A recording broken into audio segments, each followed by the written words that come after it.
in itself is an act of sacrilege.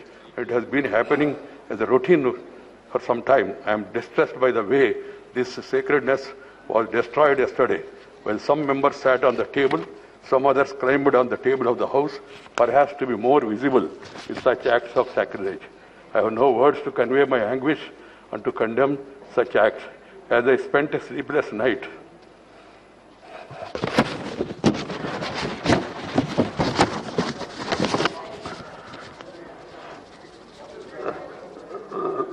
last night, I struggled to find out the provocation or reason for forcing this August House to hit such a low yesterday.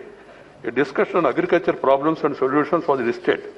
There can be difference of opinion and there can be a specific demand from anybody.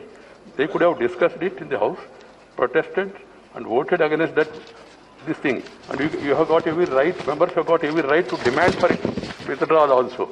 But it is for the government to act. You can't force the government to do this or not to do this. Different kinds are admitted by chair. The language used by the list of business is drafted in such a way that it is acceptable to all sections of the House without denting the thrust of the issue to be discussed. It happened yesterday too, and the chair has been doing it for a year. I find it difficult to understand as to why the subject was listed in the list of business for yesterday would have prevented any member to raise any issue concerning the farm sector, including 3 farm bills that some members were keen to raise in the House and even demanding their withdrawal. Yesterday was a golden opportunity for the concerned members to have gone on record with their positions on all issues relating to the right of the farmers. But it was not to the, please have the decency at least, as the chair is saying something, at least to hear it. You may not agree, that's a different matter. The positions on all issues to the right of farmers, but it was not to be, as the sole intention seems to be, not to allow the House to function. Sir, 35 bills have been passed. Right at the start of the proceedings of the House yesterday, I have cautioned them not to take up the listed discussion on farm sector. And then, what is worrisome, some members of the House have caught the sad moments of sacrilege in the House yesterday and posted it on the social media. By doing so, they only ended up showing the people to the extent which this August House can degenerate to the newfound competitiveness and aggressive disruption by some sectors. I was very sad.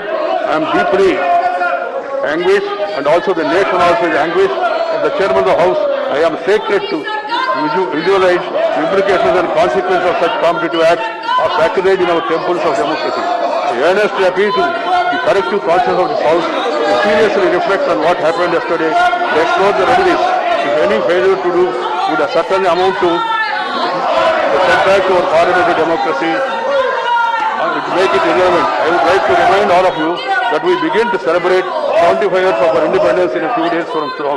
The choice before each one of you is very clear. Either to be best parliamentarian or the worst disruptor. The choice is yours.